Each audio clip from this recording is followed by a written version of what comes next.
नित्य बाकी ये झांकी निहारा करूं, छवि छाक सुनाथी छकाए रहो।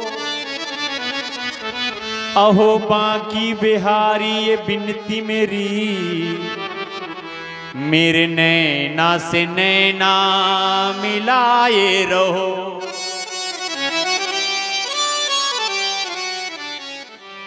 जिसने अपना जीवन परमात्मा की तरफ मोड़ दिया, तो परमात्मा उनके लिए न जाने क्या क्या करने को तैयार हो जाते हैं।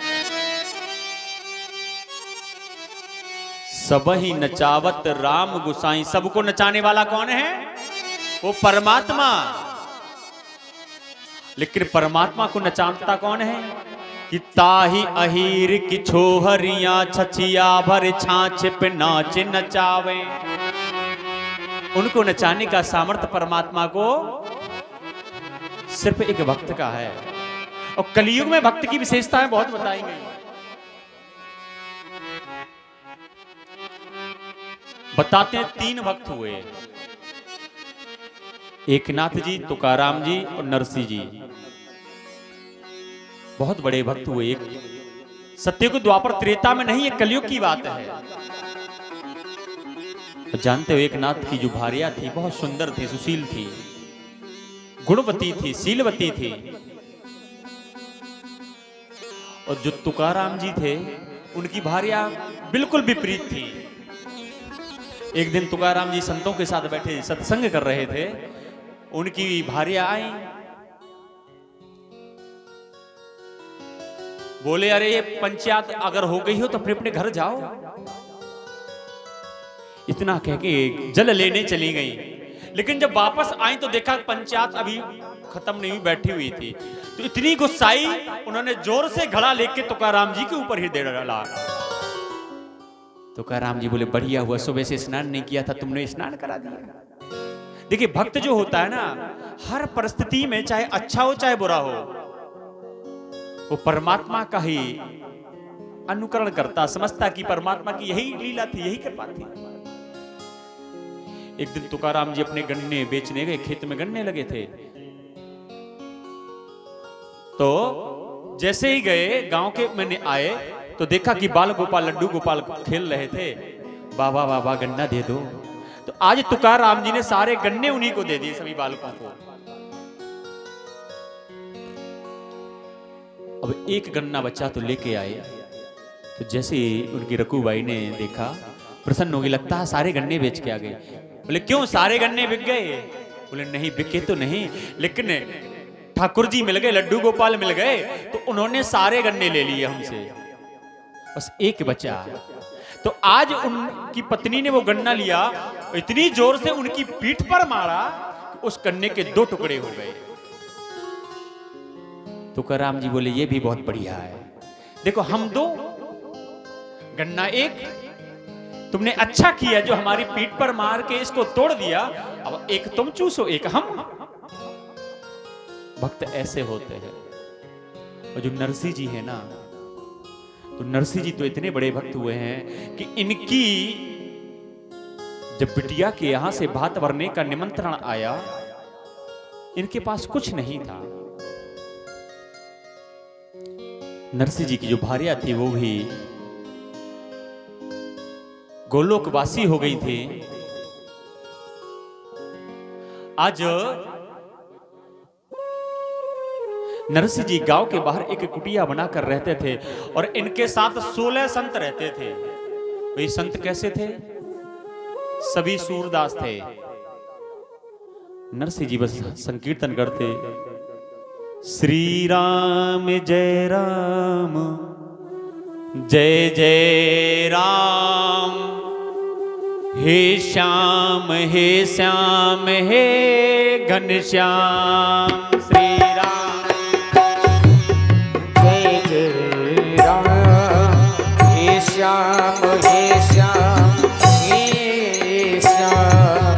श्री राम जय जय राम, हे श्याम जय श्री श्याम।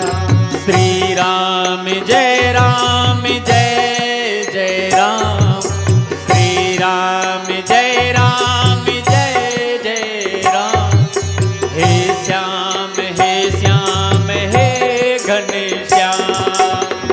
राम जय जय राम, हे श्याम हे श्याम। सुंदर सा ठाकुर जी के यहाँ बस भजन में ही लीन रहते थे। एक दिन बिटिया की यहाँ कुछ उत्सव था, तो उसने अपनी सास से पूछा, मैया मायके से क्या मंगाना है, बता दीजिए मैं भी लिख लूं पत्र। सास बोली, तेरा पिता तो भिख मंगा है, उसको खाने के लिए कुछ नहीं है, वो क्या लेके आएगा। बिटिया बोली, आप बता दो मैं लिख तो दूं। बोले ठीक है लिख लो, 2 बोरा काजू, 2 बोरा किशमिश, 2 बोरा छुआरे, मेवा मिष्ठान। बोले और मैया, तो आज सास को गुस्सा आ गया, बोले लिख लो 2 पत्थर भी लेते आए। उन्होंने पत्र लिख दिया, और पत्र जैसे ही नरसिंह जी के पास पहुंचा और जैसे ही पत्र खोल के देखना चाहा तो हवा का झोंका आया, पत्र उड़ गया। जो सूरदास बैठे थे, बाबा पत्र कहां से आयो। बोले ये बेटी के घर से आया है, लगता है कोई उत्सव है। तो बोले बाबा बेटी के घर जाएंगे तो कुछ लेके चलना पड़ेगा। बोले अब क्या लेके चले, जिसको लेके जाना है वो तो पत्र लेके ही चला गया। तिथि निश्चित हुई, समय आया, और जैसे ही समय आया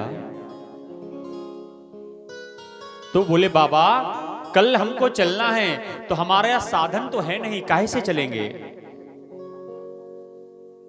नरसिंह जी बोले देखते हैं। तुरंत नगर में गए, बड़े बड़े साहूकारों के यहां, भैया अरे आइए महाराज आइए, बहुत दिन बाद आए, आइए आइए। नरसिंह जी बैठ जाते हैं, जलपान कराया। हाँ बाबा कैसे आना हुआ। बोले भैया कल मुझे अपनी बेटी के यहां जाना है, मेरे पास साधन नहीं है, बैलगाड़ी नहीं है, अगर तुम चाहो तो अपनी बैलगाड़ी दे दो। साहूकार ने देखा तो ये दरिद्री है, गरीब है, इसके पास कुछ नहीं है। तो बोले, तो उस साहूकार ने टूटी हुई गाड़ी, जो दीनहीन बैल थे, जो चलने लायक नहीं थे, उनका ठिकाना भी नहीं कि ये कितने कदम चलेंगे, वो दे दिए। जैसे ही वो भगत जी उस गाड़ी को लेके आए, राधे राधे, बाबा साधन आ गया। बोले हाँ आ गया। तो आज उस टूटी गाड़ी में जैसे बैलों को लगाया और 16 साधु बैठ गए, जो सूरदास थे। 16 सूरदास, एक नरसिंह जी। आंख बंद कर ली कि अब देखो तो ये गाड़ी चलने लायक नहीं है, टूटी हुई है, बैल कमजोर हैं, कैसे जाएंगे। तो बस नेत्र बंद कर लिए और ठाकुर का चिंतन करने लगे, भजन गायन करने लगे। गोविंद मुरलिया वाले, गोपाल मुरलिया वाले, गोविंद मुरलिया वाले, गोपाल मुरलिया वाले, गोविंद मुरलिया वाले, गोपाल मुरलिया वाले, गोविंद मुरलिया वाले, गोपाल मुरलिया वाले।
गाड़ी चलने लायक नहीं है, नेत्र बंद किए हैं और करताल बजाते जा रहे हैं। हे ठाकुर अब तुम जानो, अब बैल कमजोर है, चलने लायक नहीं है।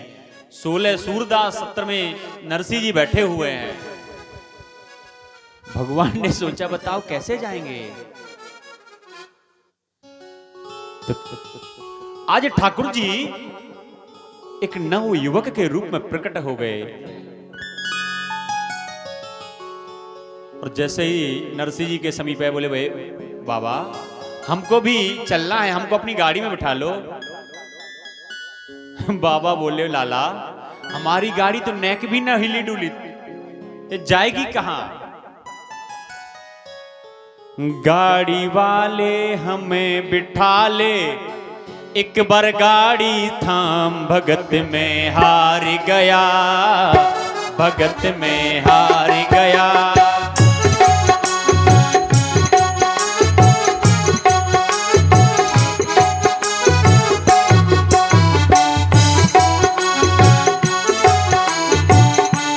बोले बाबा हमें बिठा लो।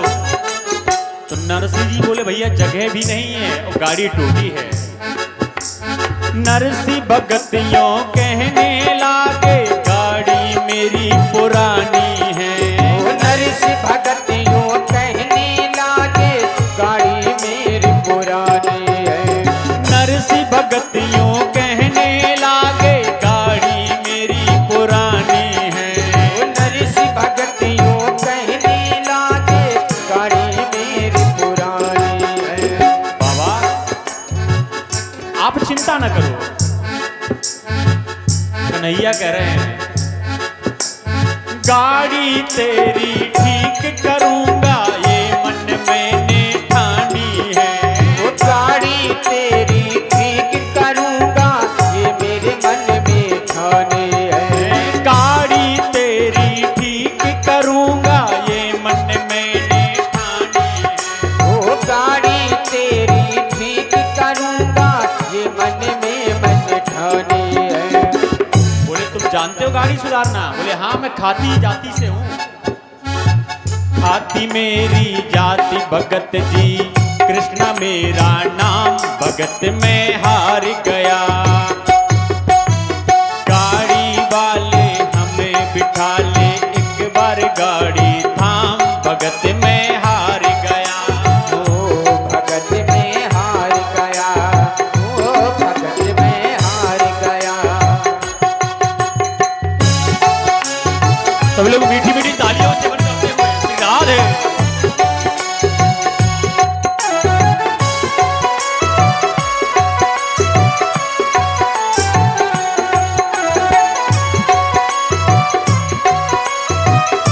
बोले नंद के छोरा की।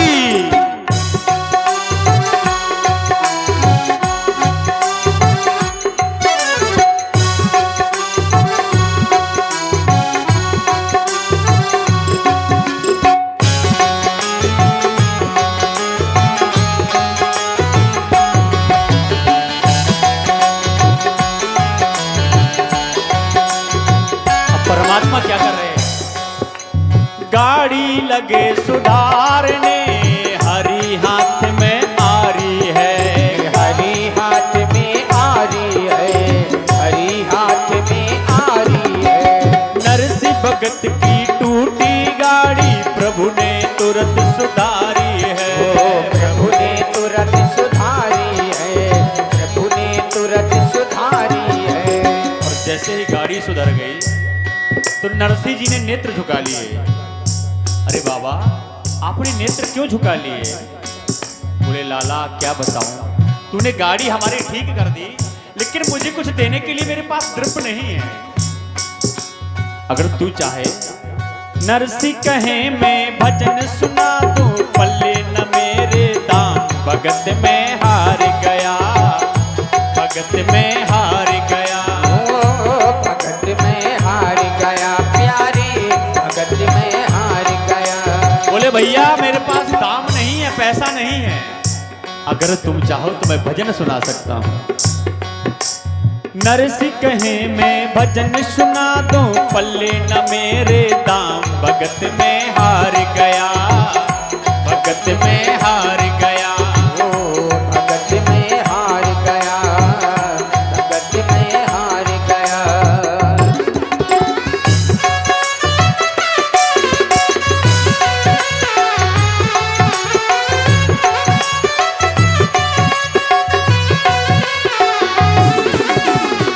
बोले माधव सरकार की।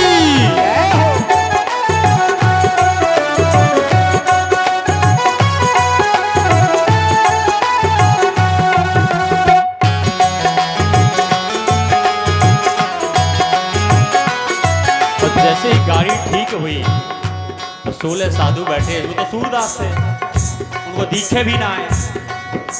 और नरसिंह जी ने भी नेत्र बंद कर लिए। अब ठाकुर जी रस्सी को पकड़े हैं, गाड़ी को चला रहे हैं। 16 साधु गाड़ी में बैठे, फेर रहे तुलसी माला, फेर रहे तुलसी माला, फेर रहे तुलसी माला। और जानते हो, जिसकी पतवार को ठाकुर संभाल लेता है ना, वो फिर पार ही लगती है। 16 साधु गाड़ी में बैठे, फेर रहे तुलसी माला, फेर रहे तुलसी माला, फेर रहे तुलसी माला।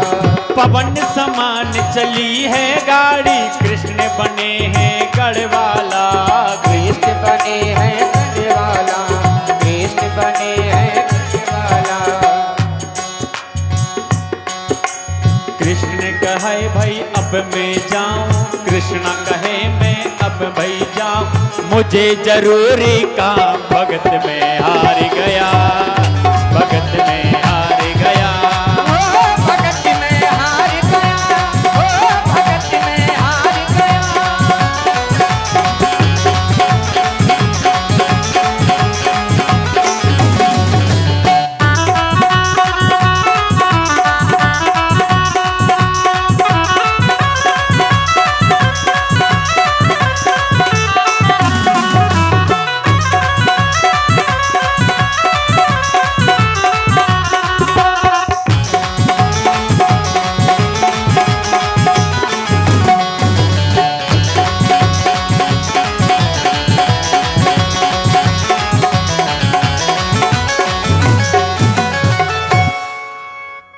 गाड़ी वाले हमें बिठा ले, एक बार गाड़ी थाम, भगत में हार गया। आज ठाकुर जी जैसे ही गाड़ी को लेके पहुंचे, नरसिंह भगत जी और 16 सूरदास एक दूसरे के कंधे पर हाथ रख के जैसे ही बिटिया के घर में पहुंचे, बोले भैया इनको कहां रुकाया जाए। तो एक बोले एक काम करो, इनको गौशाला में ही रुका दो। नरसिंह जी बोले ये बढ़िया, एकांत में रहेंगे, हरि नाम का भजन करेंगे और क्या। जैसे ही कुछ देर हुई तो देखा कि एक दरवाजे पर नए युवक खड़ा हुआ है, सुंदर सी पगड़ी पहने, पीतांबरी को पहने हैं। भैया कहां से आए हो तुम? उन्होंने कहा कि भैया जो हमारे साहूकार आपके अंदर बैठे हैं, मैं उन्हीं का मुनीम हूं। बोले उनका नाम क्या है? उनका बोले नाम नरसिंह है। और जैसे ही दूत आया, बोले भैया नरसिंह जी आपका मुनीम बुला रहा है, कुछ सामग्री लेके आया। 16 सूरदास बोले बाबा आपने मुनीम कब से रख लिया? हमारे खाने का तो पता नहीं, मुनीम भी रख लिया आपने। नरसिंह जी बोले भैया हमें कछु पतो ना आए, कौन कहां से आ गए हो। जैसे ठाकुर जी भीतर आए, बोले हाँ भैया ये जो आपने पत्र भेजा था इसमें सामग्री मिला लीजिए, आपने क्या बुलाया मांगा था। एक पत्र कहा, समझ गए कि ये हमारे आराध्य आ गए हैं। उसमें लिखा 2 बोरा काजू तो 4 मिले, 2 बोरा किशमिश, 4 बोरा किशमिश, जो भी सामान था दुगना दुगना आया। बोले भैया लास्ट में क्या लिखा है? बोले रहने दो कोई बात नहीं, वो तो मजाक में लिख दिया था। बोले नहीं नहीं बोलिए क्या लिखा है? बोले लास्ट में पत्र में लिखा था कि 2 पत्थर तो जैसे ही कहा 2 पत्थर, तो ऊपर से 4 सोने के बड़ी बड़ी ईंटें गिरी। और जैसे उस सास ने देखा, रे मेरी मति बौराए गई थी, काश मैं पूरे चिठिया में पत्थर ही पत्थर लिख दी थी, तो आज सोने की ईंटें ही ईंटें आ जाती। आज ठाकुर जी ने अपने भक्त की लाज रखी। हम सब पूजा करते हैं, लेकिन स्वार्थ से करते हैं, स्वार्थी हैं हम सब। अगर आप विश्वास और श्रद्धा से आज भी अगर परमात्मा का चिंतन करें, तो आज भी परमात्मा आपका सहायक बनता है। और जानते हो ये बात जब सबको ज्ञात हुई, साधु संतों को, तो साधु संत आगे बोले, महाराज यज्ञ होना है, हुंडी दीजिए। नरसिंह जी बोले, भैया हमारे पास क्या है, कहां से दे दें? अरे बोले, हमें सब मालूम है, तुम भात लेके गए थे ना बिटिया के यहां। तो नरसिंह जी बोले कुछ बहुत देर हो गई, तो बोले भैया हम नहीं लेके गए थे, वो आया था सांवला सरकार। बोले कहां से आया? बोले द्वारका से आया था। सांवल सेठ नाम था उसका। बोले ठीक है कोई बात नहीं, हम वहीं से ले लेंगे। आज समस्त संतगण द्वारका पहुंच जाते हैं और कहते भैया सांवल सेठ कहां रहता है? पूरे नगर में भ्रमण किया, कहीं कोई सांवल सेठ नहीं मिला। संत बोले देखो झूठ बोल रहा था, देना नहीं चाहता, साफ